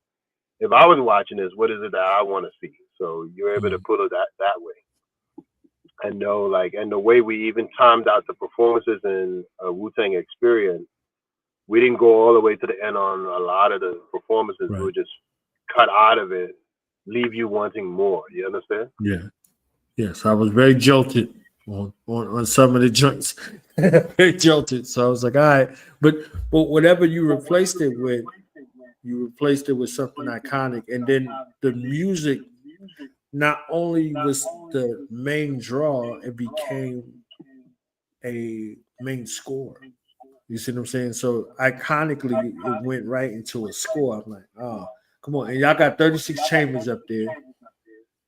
You understand what I'm saying? So it's like, all right, this is happening, this is happening, this is happening, this is happening. Oh, and we get this extra story. And I hadn't felt like that about something since the Fade to Black album. The Fade to Black DVD made me love the Fade to Black album. The Fade to Black album, don't get me wrong, it's iconic from my perspective. But the DVD, where Jay's doing the concerts and the changes, and he's narrating, and I work with this person and that person, and you get to see all of those things. I'm one of those guys that want to see the behind the scenes. You see what I'm saying? So I'm like, whether you look from one project to the next, like whether I'm looking at the footage, I want to hear the entire Papa Wu interview. I want to hear Bobbito's entire interview. You understand what I'm saying? So I'm there, I'm looking, I'm like, man, what's the rest? Like, so my mind's going from one extreme to the next. And in the middle, the songs is on. So I'm going through the verses. You know what I'm saying? So I'm like, oh man, this. All right. So interesting that you said that. I think I'm gonna do something that's interesting. I might put up on my YouTube channel all of those interviews, like straight unedited. That might be really good. If you want to, I'll do that for you, man, because I got the whole Papa Wu interview, and I got especially all now, of rest those in peace, right? Especially yeah. It would mean everything. You see what I'm saying? It would mean everything. Yeah, Like, I didn't even think about that, but yeah. A Tale of Two Dirties recently, so it's like, man, this is it, because like I read Buddha Monk's book, the unauthorized dirty version. You see what I'm saying? So it's like what someone like that meant to the world, and to see Young Dirty on the stage. You know what I'm saying? Like, I think Method Man described it for me the most iconic. It's like he's watching and he's looking at Dirty on the stage, but he's watching Dirty's son on the stage as Dirty. So he's getting the nostalgic Dirty moments, and then he's getting the tearful moments, and then he's getting the like there's so like all of the worlds are together combined with him. You see what I'm saying? Like, and then Vine has his say, and then RZA has his say. Everybody has their own say in regards to what that meant to them. You see what I'm saying? And you capture these moments and get these moments out to the world. You know what I'm saying? Like these iconic moments. You know what I mean? So, the guy that RZA was like, "Yo, this is our last chance," right? They over there at Tommy Boy, and you think he about to tell this elaborate story, but he said the whole elaborate story in one sentence. You know what I'm saying? Like, I got these 9 members, and we will call ourselves the Wu-Tang, and the response was, "Good luck with that." I know they're kicking themselves in the forehead face. You understand what I'm saying? Like, yo, I should have, like that lady in Hustle and Flow was kicking and slamming the locker when she heard the song on the radio. You understand what I'm saying? It's like, I should have stayed. So, it sounded bizarre until it wasn't. You know what I'm saying? It sounded crazy and sounded impossible. And RZA was talking about, we took the impossible and made it possible. You see what I'm saying? Like, there you go. Yeah, iconically, like putting that together. So I know you got to go, but I wanted to ask the subsequent episodes, in this series, are there going to be available somewhere? Is it coming out, or are you doing it on a screen basis? How is the flow going in regards to the rest of the episode? For Killer Hill or for Wu-Tang? Wu-Tang. No, I don't know why they even put it as episode 1. Maybe they're wishful thinking. Is that the whole thing? Right. That's it? Yeah. They're going to have people sitting and waiting for more. I don't know how they put it on. I'm like, all right, so, That's a lot of work. You're going to be waiting for a while because, that's interesting that they put it up that way. Or I wonder if it's part of a series and maybe they have Wu-Tang as episode 1 and then maybe the other, maybe they did it that way. Who knows? But Killer Hill is my primary focus right now. I'm trying to get that completed. We're almost done. I'm just fine-tuning it, getting it ready. I know I have at least 9 episodes that's ready to go. The other 4, I'm just tightening up a little bit more, adding a few more reenactments to them. But, it should be good. You'll see a little bit of that clip you just showed in it, but just polished and brought up to speed with the new context. I think it's... So is that scheduled for a re-release? No, the original documentary is going to be what it is. I don't know what I'm going to do with the original documentary yet. The good thing is there's still an interest in it. I have people still calling me and asking me about Killer Hill. Right. But for now, I'm focusing on the new version, which is formatted as a 13-part docu-series. And I think, maybe that'll be season 1, and then we'll go to, people die all the time. And there's so many stories that I left out.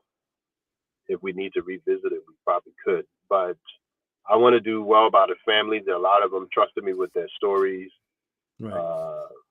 We were trying to do a second part where we filmed them going through therapy that's something Black people don't really do is do therapy. So hopefully we'll be able to get that on film, and then from there go into the next phase, which is doing individual movies or series based on some of the stories. So almost like our own power universe, you know. I love it. I love Yeah, it. bro. I'm excited for it. The stories. Yeah, and I like the fact that you paid time- attention so well on the project. You really paid attention to a Wu-Tang experience. You must have watched it at least a couple of times. I'm a Wu-Tang junkie. You know what I'm saying? I'm a Wu-Tang junkie. You know, thanks to you personally, because you gave a face to Master Killer. Master Killer is my favorite Wu member out of the original. Oh, yeah. You know, so Wow. what Master Killer, Jizza, and what Killer Priest means to me as an individual, you know what I'm saying? So iconically, to be able to, you know, see who it was, because he was the guy that made me do that about face and look at the radio. Like I heard the verses on the song, right? So I hear homicides illegal with that. I say, who's that? Woo. I thought it was Jizza. Like I went back to I'm looking at the radio like I can actually see the person. You understand what I'm saying? Like when you described, they'll say, I looked at the TV to see the back of the TV to see the little people. I was trying to see who had jumped in on the record. We have an APB on an MC Killer. Looks like the work of a master. I was like, oh, that's who that is. Do you know when I think he used the centipede line in there when we were shooting the chess box. I said, yo, look above. Yes. There was an outline of a centipede on top of where we were filming. It's funny, that whole building, I think it got demolished. But every now and then when I drive past Bay Street on Staten Island, like people don't even know this was the salt mine. We shot the whole video in the abandoned salt mine in Staten Island. And I remember shooting, there was a hole in the ground, and I think I had ODB down there for his sequence. And then we were down there. So he was like, yo, I'm not going. So I'll go with you. So I dropped myself into the hole with him. And we were both down there. So I'm standing next to him when he said, when he, Ghostface Killer, he does that. What's crazy is when we finished that, a freaking boat went by, a tugboat, and the water started floating, and it ended up getting on his shoes. So, yo, G, what the, his sneakers got wet. But it was an interesting shoot, man. You know what's funny? Sadly, all of the raw footage got tossed out from that project. I was so pissed. Yeah. So you always got to keep all your original things. But a little bit of trivia: the guy who did the opening animation for Chess Boxing is my co-editor on the piece. So he did he did the opening animations. A guy named David Bruce. He's one of my mentors. He actually came on as an editor for the project. You know, so.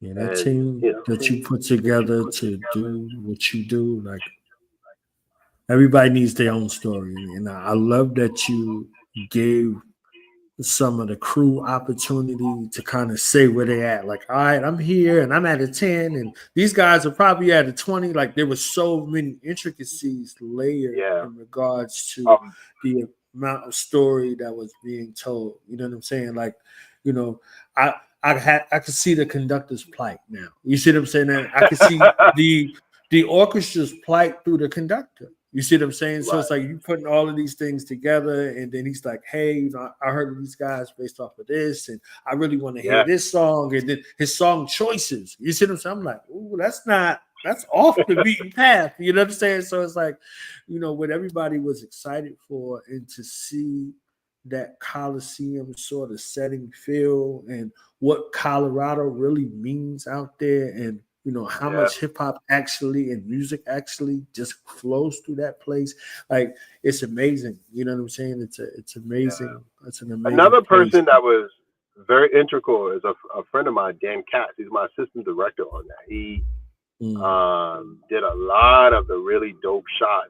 And, you know, he broke some rules by flying the drone inside the building. It was like, yo, GB, your guy, you know, but it worked. You know, so some of the real cinematic drone shots that we used earlier on was his, and then I shot all the subsequent. drone shots for the piece, so we're able to balance it out and have Those it well mountains that y'all captured, yeah, epic. Like, that was, yeah. So those drone shots were phenomenal, and my whole thing is just trying to give flowers to my boy Dan Cass. He introduced me to a lot of the 360 camera shots. Those little, putting that little camera next to the conductor, and we're able to do like a 360 view. Amazing, amazing coverage. So right now, my main thing is just to make sure that whatever experience I walk away from this with is to give all those that flowers. And like I said, my team, Gina Barboza, Al Rivera, my sound guy, Demetrius Martin, my other team, Demetrius Cheeks, Jay Wills, Asir, Newbie, and whoever else I may have forgotten, my boy Dante Caba, and of course Gano Grills for like taking this amazing journey. It was phenomenal. Phenomenal. So and 3 Chambers. RZA and the Wu-Tang. Yeah, 3 Chambers is gonna be it, man. Those guys brought us out there last year for a Wu-Tang experience. We premiered it, well, not last year, earlier this year. I think we were there in May. And they showed us so much love that we had to come back with Killer Hill. So like I said, Wee Bay, Capadonna, GB, we're all gonna be over there. Yeah, that's gonna be epic right there. Yeah, I'll try my best to be there. That's Jay-Z's you can get birthday. the tickets. That's Killer Hill. Yeah, there you go. Killer Hill. Yeah. KillerHill.com will bring you to that page. KILLAHILL.com will bring you there. You can get tickets. It should be dope. I would try to meet Ty-Mac. Hopefully he comes to the Killer Hill screening that we're having the night before. Yeah, I think he's gonna be there promoting The Last Dragon. Yeah. Yeah. He's. I remember as a kid, man, The Last Dragon made a major impact. There was The Last Dragon and Beat Street and Breakin' and Purple Rain. Those are musical, and then Crush Groove. Those are all early '80s movies that kept us. You know what I'm saying? Crush Groove was a major movie. Beat Street, all of those films, man, those are phenomenal. And they kept the culture going. So hopefully a Wu-Tang experience gets to be put in the same category in terms of live performances. It's definitely there. Game changer forever. A cultural shift. Until the next guy comes and does it, You know what was interesting? When we did the premiere in New York, Grandmaster Flash came up to me and said, "Hey, when I envision hip-hop going to the next level, this is it." I said, "Well, tell RZA that. He's standing right there." So he told him, like, "Yo, this is phenomenal." You understand? That's epic because that was it. I saw what Nas did with BJ Ralph McDaniels and telling the story of Video Music Box. I know Showtime got behind it and all of that. I saw what they did with Bismarcky and all of that. I've never seen anything like this. Never seen anything like this. And I'd be hard pressed to find something like this of this magnitude again. You know what I'm saying? Like, unless you do it, that's the only thing. So, yeah, my legacy question for you, my legacy question for you before you go is, who would you trust to tell your story, and how would you want your story to be told, whether it's written or it's cinematic? Maybe that filmmaker has not even been born yet, believe it or not. But I remember doing a interview. My son is in Georgia State, and he had to choose somebody to interview. He's like, "Hey, I'm going to interview you." But I realized, even though he grew up around everything, he didn't know a lot of the stuff. So he was shocked. I was like, "Hey, read this." I was like, So he came back and said, "Yo, he got a 96 or whatever it was. He passed with the reporting that he did." I was like, sometimes you're so close to the person, but you don't even realize all that they've done. Right. And I'm just even getting started because I would watch a guy like let's say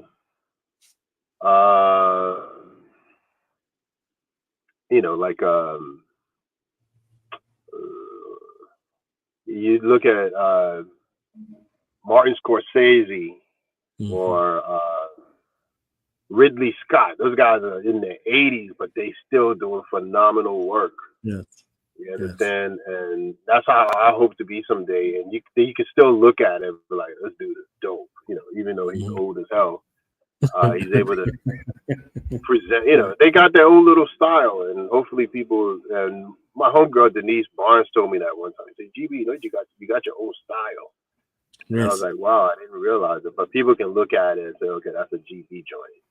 And hopefully, like RZA mentioned, you know, 100 years from now, they'll go back and look at some old school hip hop music videos and say, "Oh, this dude represented." You understand? And I'm able to go from the music video stuff and then put the cinematic element to it, but then telling stories either in a documentary or feature film and hit you in the gut and get you to really feel what we're doing, I think is phenomenal. You understand? So that's something that hopefully people can take away from it. And what happened? I'm saying, what is it? Okay, I saw your text. Okay. See Gerald is over there. Where? Our school eating food. Yeah, right. So yeah, my daughter going to school. So yeah, being able to, yeah. The kids are all growing up now. These kids, you blink and they're adults. Yes. You know. Yep. You blink and they're adults. But they've been really a strong part of my whole thing. I remember when I went back to retrain myself to do film production, they were my little actors, you know, practicing shots and, you know, using them to do, I use them as extras in music videos. I did a whole bunch of stuff with them. So it's amazing. My son actually was one of the major stars in my Fatima's Revenge movie, which is interesting because that movie, believe it or not, is more relevant now that Trump got reelected. And I saw the views go up to 139,000 views, where it was lingering at, you know, 3,000-4,000 views on the streaming platform. I was on YouTube, Fatima's Revenge. And, you know, so I'm able to touch on a lot of stuff. I'm dealing with, I did a film in Africa about female circumcision. So imagine the wide range of stuff that I'm doing. I did the project with Silky Slim telling his story, his redemption story. I'm doing a documentary on President Tolbert from Liberia telling our bigger story. There's a lot of little things. I did a short film, award-winning short film called The Bully, dealing with bullying and, you know, racism. And so I'm touching on a lot of topics, and that's my way of kind of giving back, you know. And it's still a work in progress, and hopefully this story is going to be told about a dude who was inspired to carry on my dreams because I had two friends that died in 1990 and inspired me to go into do GB Productions. And everything I do is sort of an homage to them because they never got a chance to even make it to 25. You know, and that's basically where I'm coming from. So, final word for aspiring future directors, producers, filmmakers, actors, what have you, artists, creatives of any kind. What kind of word would you give them? I would say this, with all of the people that I've come across, it has to come from here. And I would tell you this, people may beat up Tyler Perry, but he is the most successful Black filmmaker, and he never went to film school. So it's not about going in a classroom and doing this. And I know some people that, you know, go to school and did all of that, and their stuff is so-so. But with him, he's able to bang out scripts and do a whole bunch of things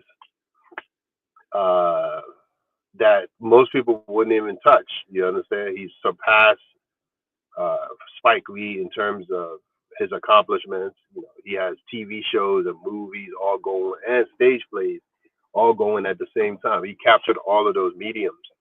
So if you're interested in stuff, I'll say go to YouTube, watch a lot of videos. I learned so much from YouTube, believe it or not, over the past 2 or 3 years. And what YouTube confirmed to me was that I knew certain things. I was already doing certain things without even realizing. It just came naturally. And that's where I think a Tyler Perry knows how to tell stories, and he knows his audience, and he knows how to deliver to them. So when you look at someone like him, he inspires me. And believe it or not, last November, we screened a Wu-Tang Experience in Lincoln Center. I came back home and I watched Maxine's Baby, his documentary, and it inspired me to do what I'm doing, because it was watching that documentary that made me go to finish up Killer Hill. So between November 15th and say January 30th, I had like 4 or 5 episodes already laid out for Killer Hill. And I called my partners. I'm like, listen, I think I figured it out. But what he inspired me to do was to invest in myself. You understand? Most people didn't believe he could do what he did. So for somebody who never went to film school to inspire people who are already filmmakers, I think that's a great thing. So you got to find that thing in yourself. The money you would take to go to film school, buy yourself a camera and go out for 6 months. If you don't come back wanting to continue, then it wasn't meant for you. Because I started out my communications thing with so many people that gave it up. It's tough. You know what I'm saying? It's not easy, but to be able to still have the same drive, I'm able to go wake up, 8 o'clock in the morning, I'm behind the computer editing and tightening up footage, or be able to travel to Canada or all these different places just to see how the audience reacts to something, I think is phenomenal. And that's where, if you don't have that, just give it up and go work a 9 to 5, because it's, you know what I'm saying? Seriously. Where can people find you? How can they get in a hold of you? I know some. Yeah, I mean, I'm more active on Instagram. Mm-hmm. Instagram is at GEEBEE Productions NYC. That's my handle. I have a lot of people coming on there and watching stuff. I just like that platform. It's a little easier to navigate. And then every now and then I'll send stuff to Facebook. I should be a little bit more active on LinkedIn, but I'm not. My YouTube channel, I don't do much on there because most of the stuff that I do gets flagged because it might have music playing in the background. I'm like, okay, I'm tired of this.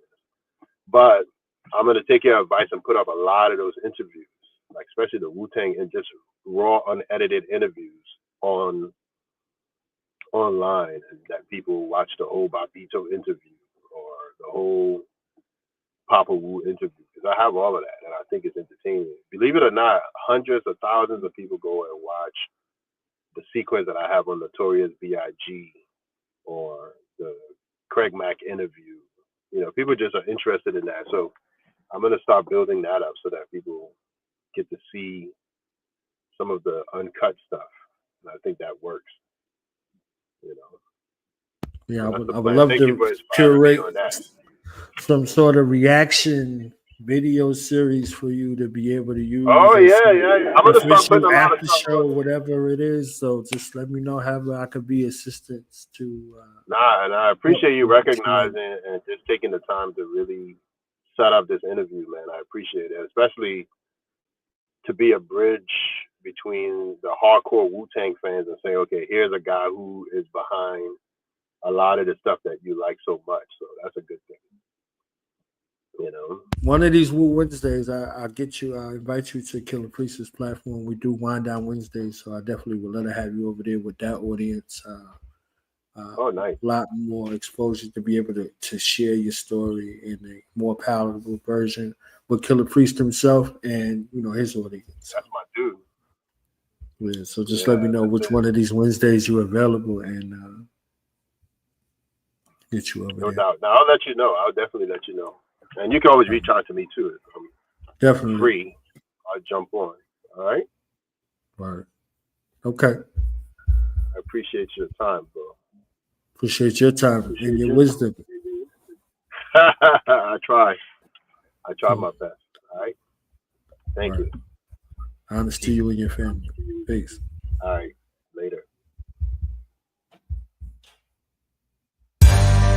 Scientists study the rhesus monkeys near the eastern countries. Greece for Caesars and Egypt for mummies. She takes a sip of honey, the queen bee hides the hive amongst the trees. The monks roll up leaves, harvest rice and tea on the donkey. Flower nectar, Lotus, they notice bees hungry. The powder's measured and put in grams in Pakistan. It's stacked in brand and placed upon a caravan. Ancient is the Pharaoh lands and Bantus with a camel stand. They take samples and light candles and gamble, mouth rambling. The taboo of tattoos of Heru on Tamu. Angel Gabriel, Cain and Abel. The ring and chain appraisal. Prayer, holy air up the nasal. Ointment, sage, roots, and basil. My acupuncture, my voodoo doll, pins and Jesus. Dead bleeding from the crucifix holes I hold. Let his blood drip in a bowl. I keep flicking his skull, then I pick and pinch in his bulge. Then fill the dish with some cloves. Rosemary's in the foot of a crow. Cat's tongue, I'm the black one. Before my raps come, these are my actions. Each stall I pack them with bat crumbs and poured in my pen before I begin. These are my origins. Deadly 4 sins of the horsemen. The Philistines, the guillotine, cut off their foreskins. Saul and David were still the kings. Atheists hold crosses. I'm lawless when writing, flawless, tortured, Horus when rhyming. Rigor mortis outlining with white chalk, lights off. Priest with the mic cross. Killer let the knife talk. Leave you on the sidewalk. The ghost rides the white horse. The rat dies from nighthawks. Unholy ceremony begins, light the torch. The corpse, the seance, white paper, black crayons. The path to the graveyard, the mass under the quasars. The heavens clash with hell. Gravity propels. The mountains lift up as well as the storm fell. Flip a coin, heads or tail on Jezebel. Crucifixions or better nails. Lucifer Christians, the undead dwells. Eyes closed so that the Bible and said spells. He likes his wine red and grells. Beheld, her eyes were white like the pearls from an oyster shell. When I write it's like show and tell. Israelites in the old Israel. The 60 life with co-and-tell. Pro, chariots of fire follow my flow. With winged angels each direction arching their bows. I get dark as they go. Black cherubim strumming harps get exposed. They come apart into priest fold. Me and the beat becomes one soul. Then I fade into light while waving the mic. Witness the sun scroll. Written in my pineal pen. No beginning, no end. Helen's only begotten, it came from the wind. I'm Houdini into Kundalini. I lift my beanie, there's a blue genie.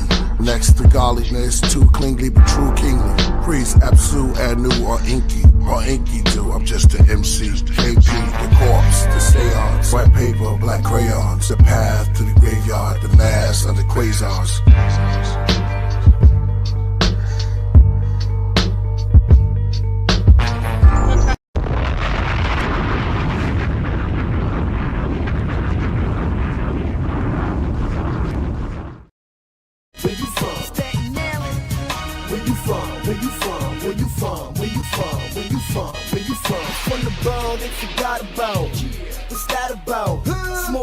We still here with the hammers out. Yellow tape it out. Seen shell casing doubt. Niggas die out here. Check the body count.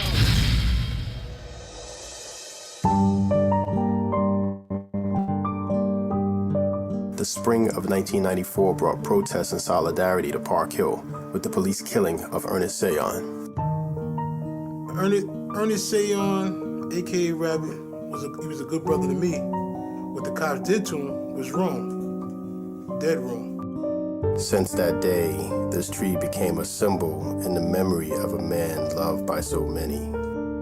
There was an incident where the police, they arrested a guy from the neighborhood. It was a Liberian, and he just recently caught a case, and he got out of jail, and they didn't like the fact that, you know, he just was caught up in some incident, but the law protects you in a way that the court system protects you in a way where you have rights, but out on the street, the cops, they violate your rights. The police do not come into our communities the way they go into other communities. And there are some good police officers. I am not going to degrade the whole New York City Police Department because it's not true.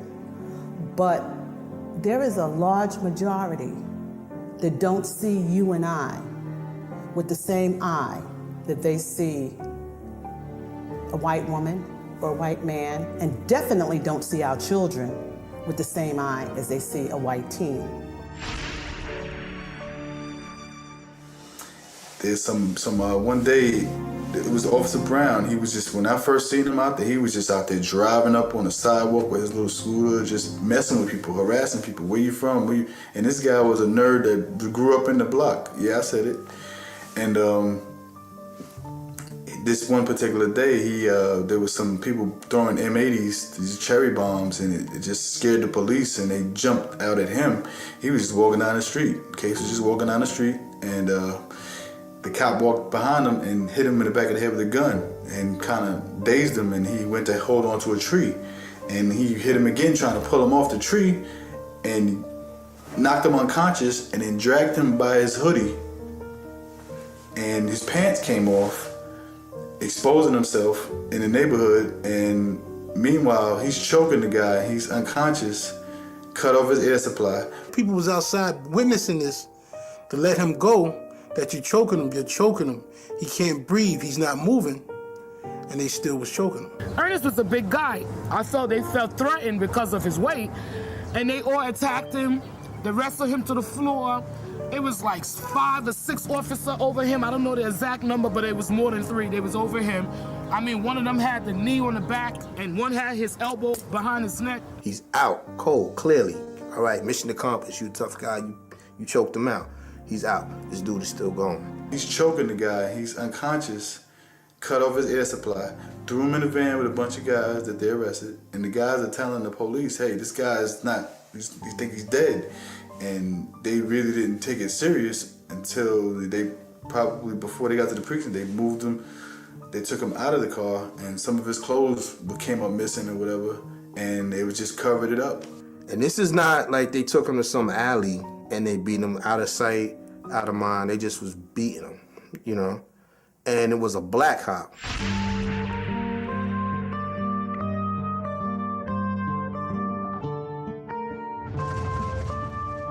I had this officer that grew up in Park Hill that went to 49 with a young man. And Officer Brown, thinking about him, from talking with him and talking to the guys, Brown was bullying him a lot in school. And he was not part of the gang, he was not part of nothing, but Brown was just a little normal kid, smart in the body, and he felt people was taking advantage of him because of his size. And Brown went to school. From school, he became a police officer, actually. But then, I think the wrong thing he did, or the police department did, was to place Brown in the neighborhood that he grew up in, you know. And I think Brown actually came back to the neighborhood because he knew who was who. You know, the guys that were bullying him, he wanted to prove to them, now he's a cop, they can run for him. And the guys they were not afraid of Brown. Brown was a guy who he tried to intimidate you, but you wasn't going for it because you know who you are, you know what you was about. And it was more of a, I got you now, I got a badge now, so you gotta listen to me, you know. This is the way I'm getting back at y'all. I grew up in this neighborhood, you bother me, you tease me, you know, he got chased home many a time living in the neighborhood. So even that, a form of Rabbit doesn't live out there. Rabbit wasn't born in America, but he know, and you hear, yo, that's Brown. Guys used to chase him home, you know what I mean? Now he's a police officer, now he's back in the neighborhood, and he's doing these things. The thing with the 120 is they feel entitled to treat people from Park Hill, especially on the North Shore, to act like that toward us. You know what I'm saying? This cop fell right in line with that. You know, they never would have pulled that in South Beach. They never would have pulled that in New York. You know what I'm saying? But in Park Hill, Stapleton, New Brighton, West Brighton, North Shore, the 120 cops, no problem. Every time something happened to a black man or an African American man, if that man ever had a criminal history or ever had a fight or even had a juvenile record, they quick to put it on the news. What I did 15 years ago has nothing to do with what happened to me today. And the cop even got he got an award for doing that.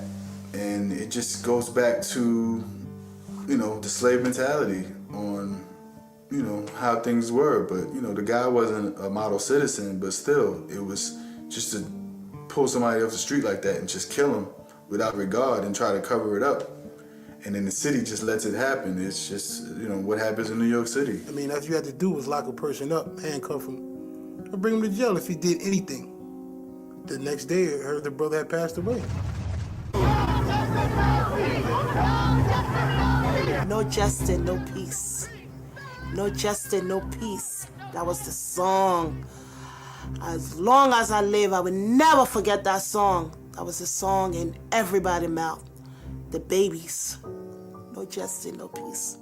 The old folks, no justice, no peace. And we was in the streets, and people was chanting us on, and we went on.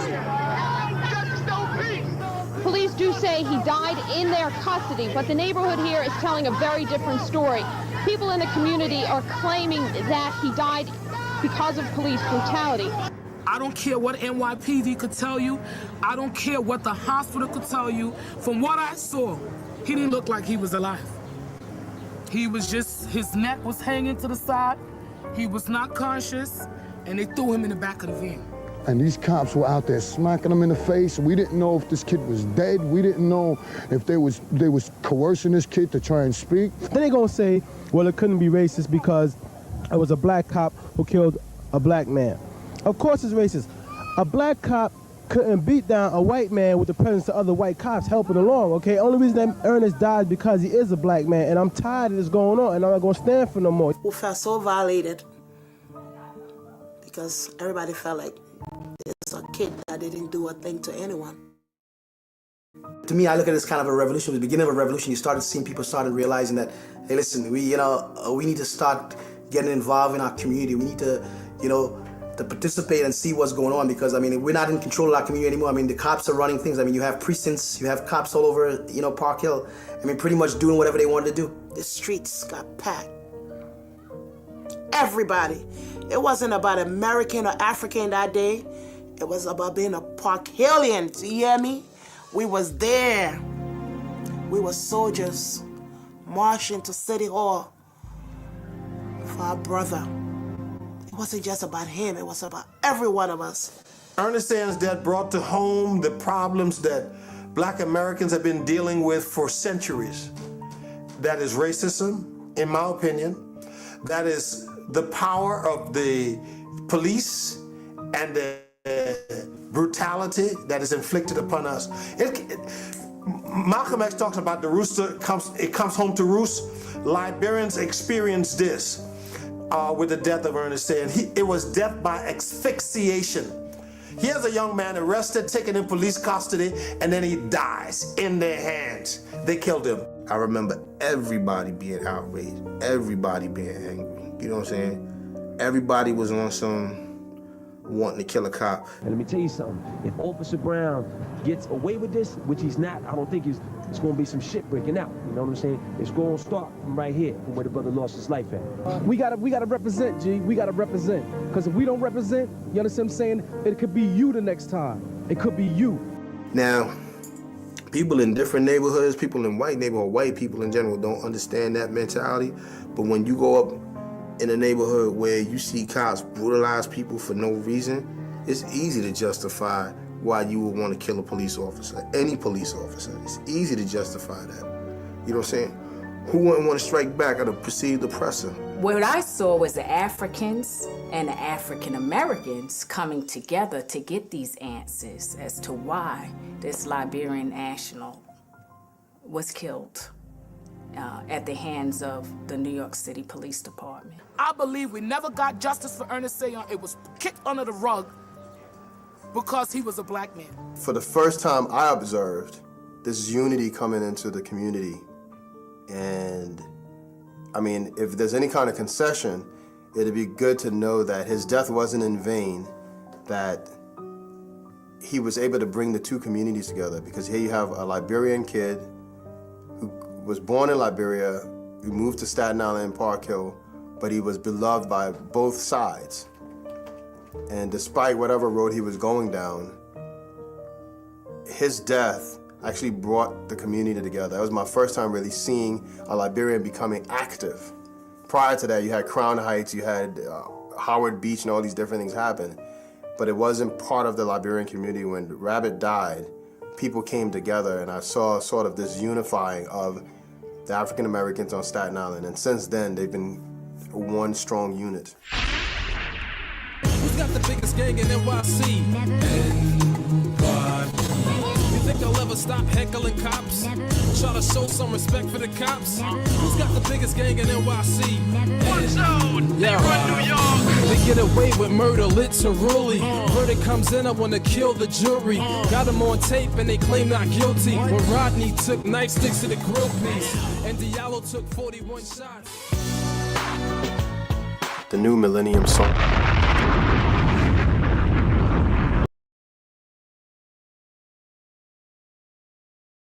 Tell them, no matter what you do, just do and stay true. No matter what you do, just do and stay true. No matter what you do, just do and stay true. The American saga, straight from the root. Yeah, American saga, more like a tribal chief.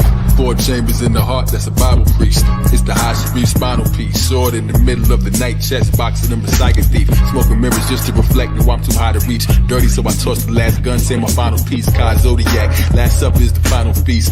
Got 1,000 MCs stuck inside my teeth. 5'9", got 50 cents like a half a bill. Went through my ghost stage, no, I don't need a mask to kill. Bust the capital, they yo, oh, that's a daffodil. Genius out the bottle, they can wish and never master skills. Sway the universe, let the mannequin still. Solo radio, Quando, rapping roundhouse kicks. God, you don't make you God. Wu sign with my wrist connected. Resurrected like a remix to resurrect. A spoonful of whole boy, spoonful of dope. Shorty choked on the opioid, going down his throat. His fam on his bed, start hoping he don't croak. Stop taking this hip hop culture for a joke.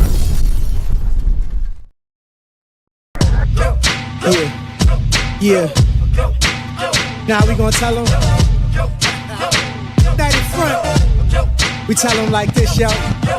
I'm an African. I'm an African. I'm an African. I'm an African. Yeah, y'all like that? So no more. This man's mind is open. I'm an African. I'm an African. I'm an African. I'm a. Let's get And back that to motive the is best developed by recognizing the common enemy.